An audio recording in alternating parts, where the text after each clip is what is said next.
Assalamu alaikum everybody. Welcome back to my storytime channel. I hope everybody is feeling good and making really good decisions in their life for themselves and their family. Today I want to share a few story times. This is going to be, I'm going to tell you my experiences, my few experiences with the police. This is what reminded me. Just recently I was dropping my son off at school, and in the car rider line, we all drive in a certain direction and we leave out like going towards the right to keep the flow of the traffic going smoothly. Um, in the car rider line, there's a parent she's a police officer, and she also drops her son off. She usually goes out, towards the right as we're exiting the school. She usually goes out in the direction of the rest of the parents who are dropping their children off at school. But this morning in particular, and this one is a recent story time. This morning in particular, she needed to make a left out of the parking lot, but the reason why the school staff doesn't allow us to make a left out of the parking lot, because there are other businesses that are around the school where at the same time we are dropping our children off at school, the people who are going to work in those office buildings that are like right across like a small street, there's a lot of incoming traffic. So we have all the school traffic, we have all the people who are going to their office, their place of work. So we don't go out to the left because it causes a traffic jam trying to go out to the left. So the school staff has all of us to go out to the right. Normally this police officer complies. She drops her son off, she goes out to the right like everybody else. But this morning in particular, this might be a long story time because I jotted down a few of my experiences with the police. This one is actually not my experience with the police, but this just reminded me of the times that I've had a few experiences with the police. So this morning, this officer needed to make a left out of the parking lot, and I thought it was just so funny how she rolled her window down and she was telling one of the school staff, who they kind of stand in the street and they direct the traffic because it's such a, like, it gets really congested in that spot on some mornings. So she's telling the school staff that she needs to go out and make a left, and the school staff is standing there arguing with her, telling her no, she needs to go out like the rest of the parents. In this moment, they're telling her, and she's in her cruiser, like she's in her police car, and they're like, we don't care, you need to go out the way the rest of the traffic is going out, just because there's so much traffic in this area. Anyways, so she complied, and after a small argument, she went out to the right. I could see her, the traffic is moving kind of slow, but I could see her, she made the right like the rest of us. So that reminded me of all of my experiences with the police. So I'm like, let me do a story time about the police. As a matter of fact, I have not shared a story time in probably over a month. So this one might be a long one, and then when I end it, I will probably tell another story time, just because I haven't been on my channel. As a matter of fact, I have not looked to see if I had any questions on my last video, or just responses, or nice comments, evil comments. I may have no comments at all, but I haven't checked. So I should do that after I upload this one. Anyway, let me tell you about my experience with the police. One time, if you guys watch my other story times, I feel like I had less confidence in my other videos, but watch my other story times. All of this kind of ties in, because when the storm was happening in my life, a lot of things kind of was like happening all at one time. But one time, I used to get home like really late. A lot of times I would get home like 1 o'clock in the morning. So, and I lived really far away from work, was one of the reasons why. But there was a police officer that was tailgating me, and it was just he and I on the road that I could see. And you guys, like, when you live on a ranch, like in the country, there's hardly any street lights. So it was so dark that I kind of started slowing down. I didn't want to like speed up, because you're at the risk of having deer jump out in front of you, raccoons jump out in front of you, who knows. So I was driving slowly, but I slowed down a little bit more. But the police officer, I didn't know it was a police officer. Honestly, I didn't know until he pulled me over. So I'm slowing down a little bit, because I'm like, why is this car riding like so close behind me? Like, this is unusual. Usually I'm driving and I'm just by myself. I'm getting home super late, and it's just me on those long, dark, black roads. It was kind of creepy. But on this night, the officer decides to tailgate me. He pulls me over, and so he's like, where are you going? So I was like, I lied. I said, to the gas station. I know that that gas station was a 24-hour gas station. I didn't want to say home and then have him be at the risk of him following me home.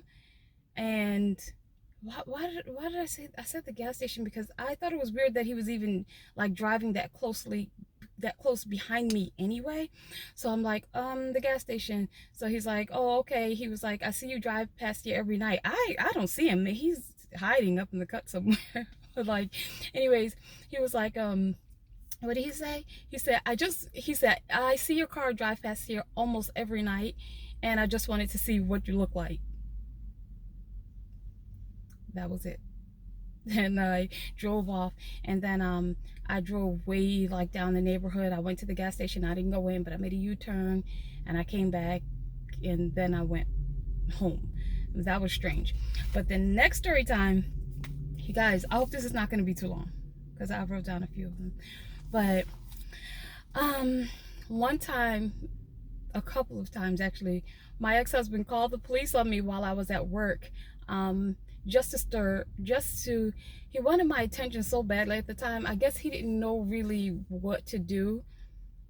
I think he wanted my attention so badly because he was acting out, and I really wasn't paying attention to it because I couldn't, like, just bringing me all these, we were married at this time, but he would bring me like so much drama and stories about his girlfriends and how they're mistreating him. And imagine being me, the wife, having to listen to these stories. So I'm just like, I cannot pay attention to this. Like, it's just me taking care of the children in every way that you can think of, including financially. So I didn't have time to hear stories about his girlfriends. He was never coming home, which in that time, I really didn't mind because he would bring so much like chaos to the home that when he didn't come home, the home was like peaceful and quiet. So I never really made a problem out of that.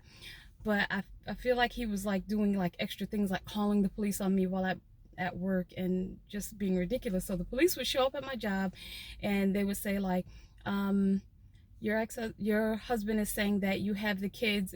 And so I'm like, yes. he left me with the kids. Like I need his help, like really, if he wants to come get them so he could like babysit them and help me take care of them, like that would be great. But he made sure he was MIA like all the time. So most of the time. So the police show up at my job. And once I saw them walking up to me, I just knew what it was all about. It was like my stomach started hurting, and I'm just like, why? Like, I'm just trying to work and take care of the kids. Like, why is he doing this? So anyways, yeah, they were like, drive to the station and we'll talk about it with you and your husband there. You guys show us the paperwork that you have, like, from going to court, guys. Like, oh my, I can't believe this used to be my life. Like, just, anyways, so I get to the police station, and the police, there were more police officers there waiting for me. And they told me, they're like, if you guys are going to meet up, make sure that it's in a public place. And then two of the police officers, they pulled me aside and they're like, whatever he does, record him and don't let him know. But like, say like verbally, like say like, they told me to say that I'm going to record him, but not obviously record him, like have my cell phone like down in my hand where you can hear the audio. And they told me at least get him on video just like once, but don't like make it obvious, like holding the camera up and recording him type thing. Kind of like hold it down at my side so that they could hear whatever it is that he's saying, and at least like try to get him on the video at least once. So they're like, Target is right down the street, you guys can meet up at Target, this. So they literally told me this entire plan. So, but what happened was, he did what he usually does. My ex did what he usually does, say like, oh, she has the kids, and then when it's time to meet up, then like never show up to get them. So yeah, I thought that was like the craziest thing, that the officers are like, sneak and record him, but just say that you're going to record him, but they're like, don't really let him see that you're recording him. Like, what was that all about? But he never showed up, so I didn't have to do that. So you guys, if you guys can relate and have some stories, like, share this in the comment section. I promise I'll check the comments and I'll respond to them. So What else happened? Oh, one time, and this I'm really gray about because, like I said, I share past story time, like experience that I had. One time, um, I had to go bail my ex-husband out of jail for I don't know what. I don't really remember. I think the most part that I remember about this is that one of the officers were being like so facetious. Like, I don't know what was up with him. He was, well, facetious might not be the right word for that, but he told me that I had a warrant out for my arrest. When I went and I go and I show them his my ID and all that, and confirmed that my husband was actually my husband. And I think what happened was once they arrested him, he started to like break out in hives or whatever it was, and they needed to take him to the hospital. Anyways, they contacted me for him, and I ended up having to go to the jail for. I'm so happy this was a long time ago. So, oh, so the officer's like, oh, you have a warrant out for your arrest in Mexico. So I was like, what? I do? Like, why? Like, I don't have any warrants out for my arrest. He's like, yeah, you do. You need to get that taken care of right now. So I just thought that was strange. And you guys, when you have your first experience with something, sometimes you really don't know how to react. Even if you know somebody who's had these experiences before, you're just like, what? So he has me doing all this running around. Like, he gives me this list of numbers to call.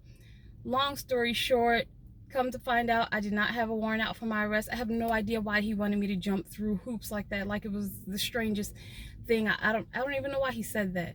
So I told him, I asked him, I'm like, can you give me a little bit more information on like what it is that you're talking about? He's like, oh, it looks like you illegally drove to Mexico in a car that doesn't belong to you, and now the car's all crashed up and you left it there. So now I'm just in my life at that time where I had so much going on, like just so much going on, that I felt like that was such a necessary thing to like add on to everything that was already going on. So yeah, he told me that, and come to find out, I did not have a warrant out for my arrest. I don't know why maybe he mixed my name up for somebody else. But anyways, his whole expression and his whole energy about himself was, I'm gonna give her a hard time. Don't know why. But yeah, so that turned out to be nothing because it wasn't true. So the next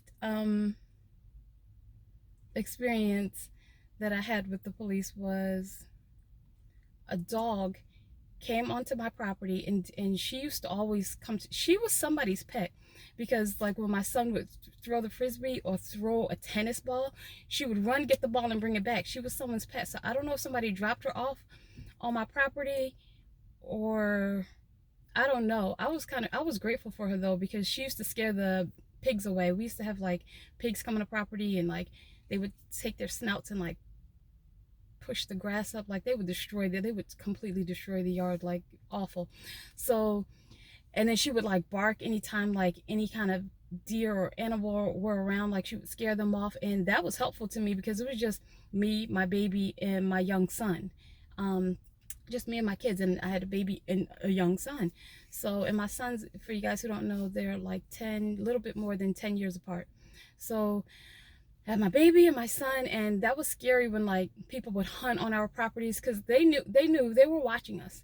They knew that it was just me and the two kids. And then we lived on like 18 and a half or like 19 acres, maybe 18 and a half acres.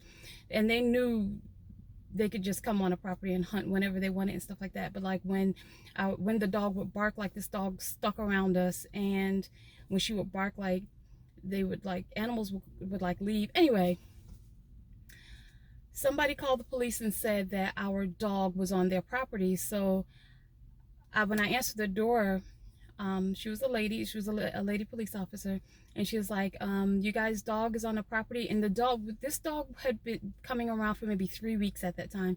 So I'm like, actually, she's not our dog. She's a stray. Like, we didn't have her on a leash. We didn't have any. We had never in that time taken her to the vet or anything. So I was like, well, she's really not my dog. She's just a neighborhood dog. Like, she runs around, and yes, she does sleep here.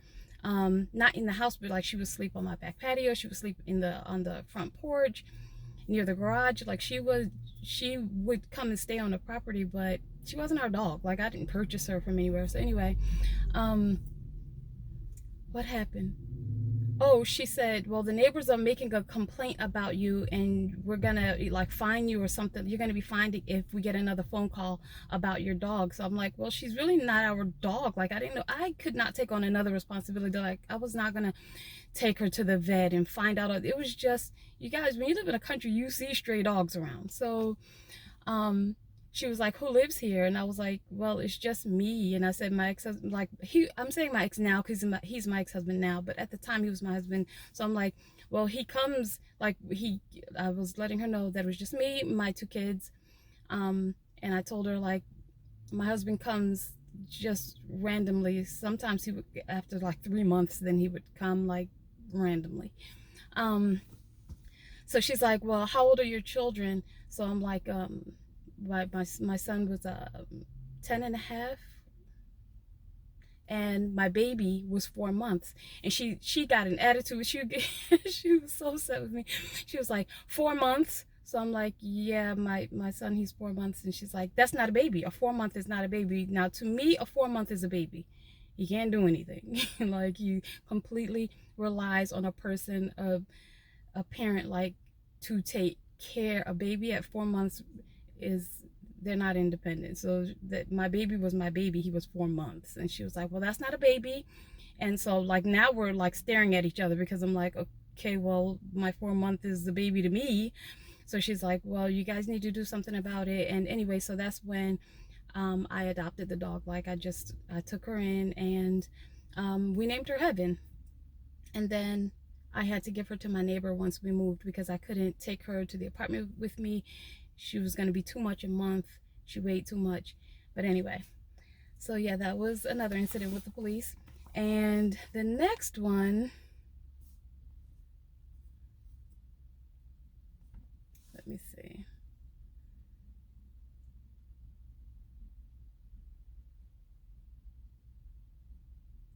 I should tell these in order. You guys, I do not edit these videos. I hope this is not going to be too long. I'll talk fast.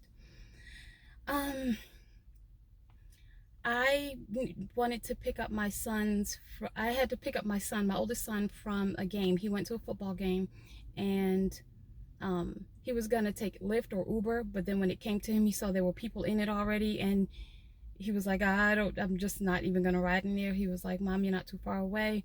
But I'm like, it's nighttime and it's raining. I really don't want to come, but okay, I'll come pick you up. So on my way to the game, I remember I text my friend and I'm like, well, I'm on my way to the stadium. I want to say hi and I'm gonna pick my son up. Anyways, I'm trying to get to the point of the story about the police officer. So I go and get lost. I go in the parking garage, completely forgot what floor level I was on, although right at the elevator, you know how you guys, they have the cards to remind you what level you're on. Like if you need to take a card to remember what level you're parked on, you would have that card with you. I didn't take that with me because I'm like, oh no, I'll be here for a minute. It's easy. I'll just remember to go back, and get it to where my car is. So of course I didn't remember. And I say hi to my friend. I picked my son up. I'm trying to find the parking garage because like once I parked, I had to take the elevator and then I had to walk across the street and then I couldn't remember how to get back. Like I said, it was nighttime, it was raining, and I'm really bad with directions anyway. Walking, driving, doesn't matter. I always use GPS. I usually always use GPS. So I'm like, I see these 2 police officers, so my son and myself, and my son's like, Mom, I knew you were gonna get lost. Like he knew I was gonna get lost. But anyways, we asked the police officers, where is the parking garage? Like, can they point us in the direction of the parking garage? Now, this was so strange. Instead of them just answering with what the answer that they gave me, they were like, well, we're just working here for the night. We don't really know how to tell you how to get back to the parking garage. They both stared at us. No response, just staring. And so I broke the awkward silence by saying, can you guys at least point us in the direction of the parking garage? finally, and I'm looking up at them because they're tall. My son is way taller than me, and they're like way taller than him. So we're like looking up at them, like, okay, so nobody's gonna answer. So finally, that's when they said like, well, we're just hired for the night, just because it's so many people, and you know, and things like that. They need extra security. We're just hired for the night, and we don't know how to point you in the direction of where the parking garage was. But I just found it so strange that I felt like it was like going on a minute of us playing stare at each other. You know how kids play that game, stare at each other, and whoever blinks first loses? That's what it felt like. Like, okay, so you guys are just not gonna answer? But anyways, that was a corny one, but it was strange. There was a time that I didn't used to be able to go home, like if my ex-husband was there, because he was going to terrorize and harass and throw things around the house, like literally yelling and causing just about not even me or us. You guys, you know why I don't tell so many stories about us? People will think that I'm focused on that, or they'll send like sympathy comments. Oh, sorry to hear you're going through that, and this. I'm not mad at him. I never was mad at him. Like, it's probably why we were even, like, I think married for that long, just because he was fired and I was always calm, just naturally. He's like a hothead, but I was always calm. So, but if we were both fire and fire, that would have been over a long time ago. So, why did I have an accent when I said that?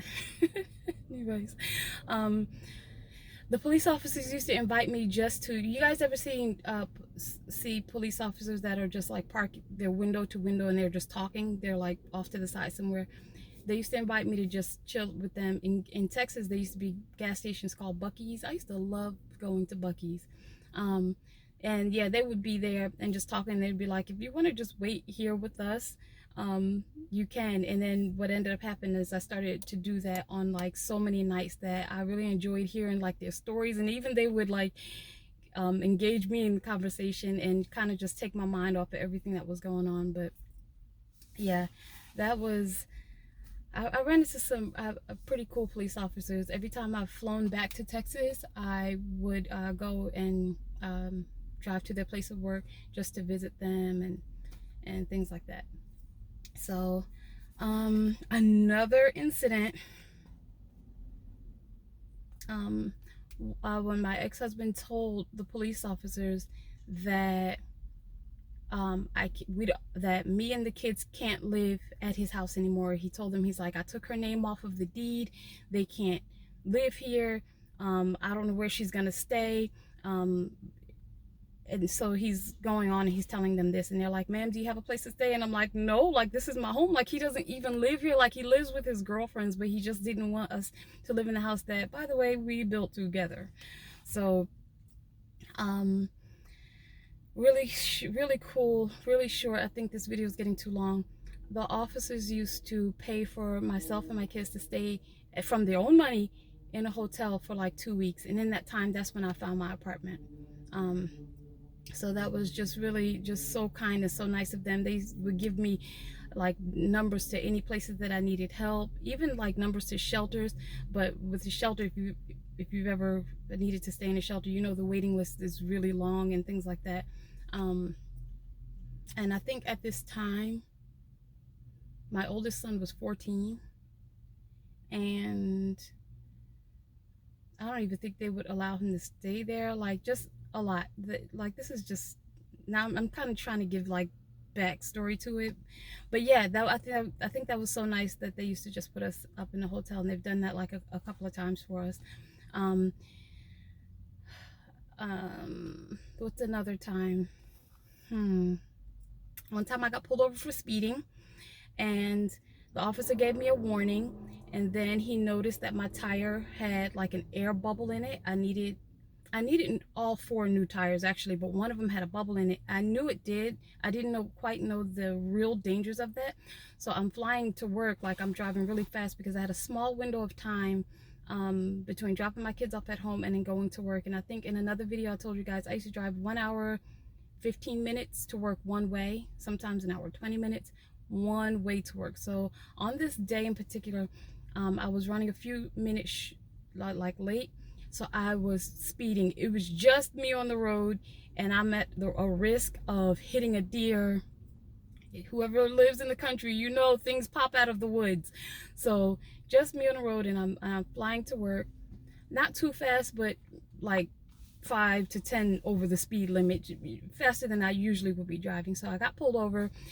He gives me a warning, and he knew I was speeding. I knew I was speeding. He didn't even ask me where I was going. He spent a long time in his car though, like I guess like checking my plates, or you know, they make sure that you have insurance, and they need to see who they pulled over, so they need to look at your license and all that. So he comes back to the car, and he had like a long strip of paper that looked like a receipt, but it didn't have anything on it, and it was like rolled up. And then so he hands it to me, and so he's like, well, enjoy the rest of the day. After he warned me about the tires, like, you have a bubble on your tire, you need to get those changed. So I'm like, yeah, okay. But I knew I didn't have the money to do it, but I wasn't going to tell him that. Anyways, he goes back to his car, and I pulled out before he did, and so I opened the receipt, because it was like rolled up, and it had a lot of $50 bills in there. It's like more than $200. I think more than $300 at this time. So like I'm driving, and I'm like, what? Like, and the first thing that I knew that he gave me, of course he gave me the money to buy new tires. And I'm like, I'm getting emotional right now. Like that was awesome. That was so kind of him, so nice. And it was a time that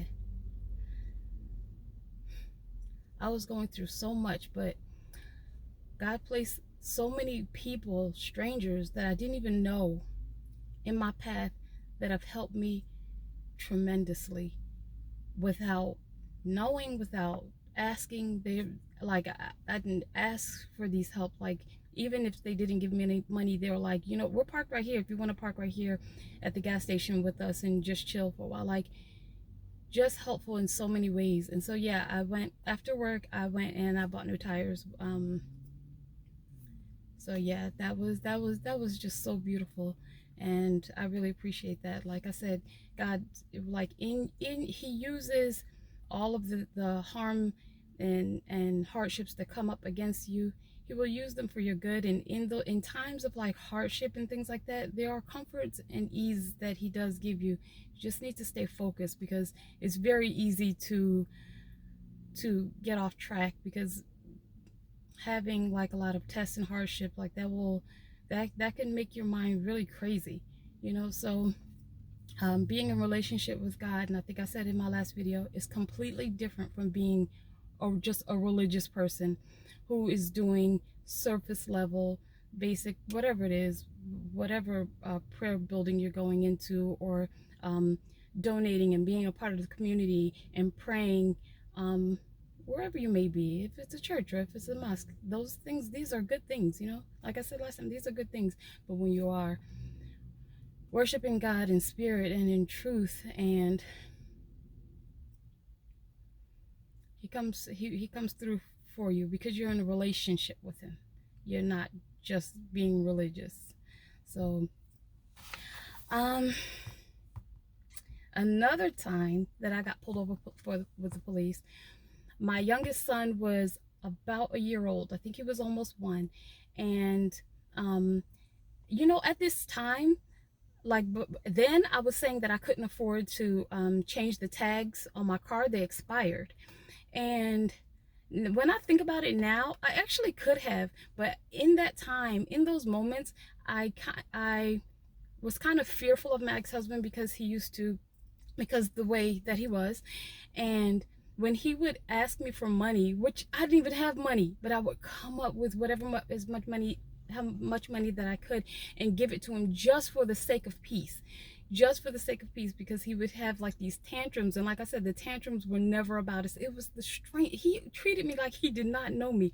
He would literally bring me girlfriend stories and like, what, like, we are married, what are you doing? But I didn't give him like hard time. I didn't like challenge him with it, so he was comfortable and easy always just to talk to me. And part of me accepted it, because I knew his mind wasn't right, and it didn't make sense to argue with him. Somebody knows what I'm talking about. Like, just not even a point of even arguing or talking about. Like, you just know their mind is not right. So also I was just in a place where you just want your kids to have a dad, and even though they didn't have that, I still had that hope that he would be there for them, you know, eventually. So I got pulled over for my expired tags, and you guys, please don't come at me in the comment section. My tags were expired for over a year.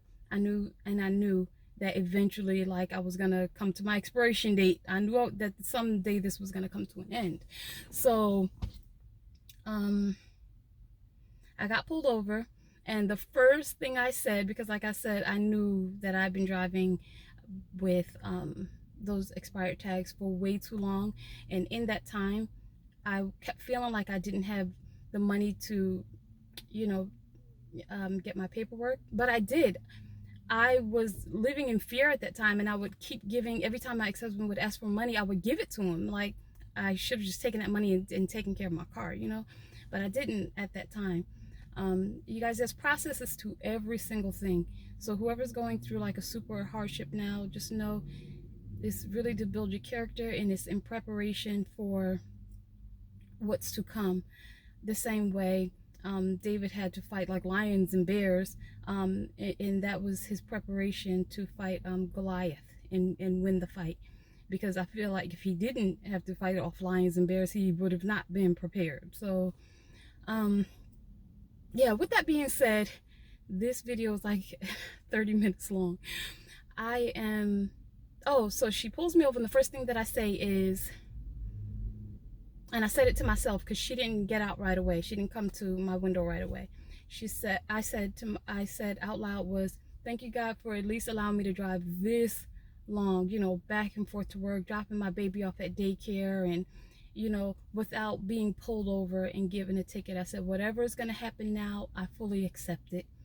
I was just at a place where if I had a white flag, I would have been waving it around. I just surrendered. Like, I said, whatever you have for me right now, I'm grateful that you allowed me to even drive this long and on expired tags. So she comes to my window, she lets me know, like, she said, I know you know your tags are expired. So I'm like, yeah. She said, I work this area frequently, so if I see you again with these same expired tags,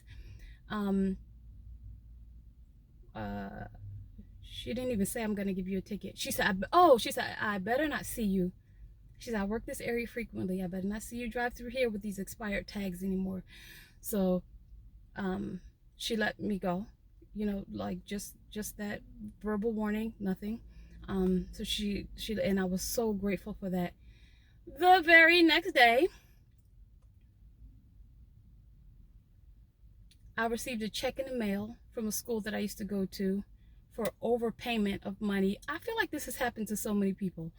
Overpayment of money that that the school owed me, and I guess they traced me and tracked me down, because it says that they had been trying to get it. The letter said they were trying to get in contact with me. Anyways, they sent me a check. With that check, I got my car in proper order. You guys, those were my experiences with the police. It is hot in this car. I turned the air off because I think it was gonna make the volume, like, mess with the volume or something. And I will do another story time, inshallah, like later on today. But you guys comment down below and let me know some of your story times with the police. If you haven't had any incident or experiences with the police. Anyways, take care, make good decisions for yourself and your family. Doesn't matter, don't be influenced by like everybody else. Remember, make good decisions for yourself, and take care. Yeah, I'll talk to you guys later. I don't know how to end this video.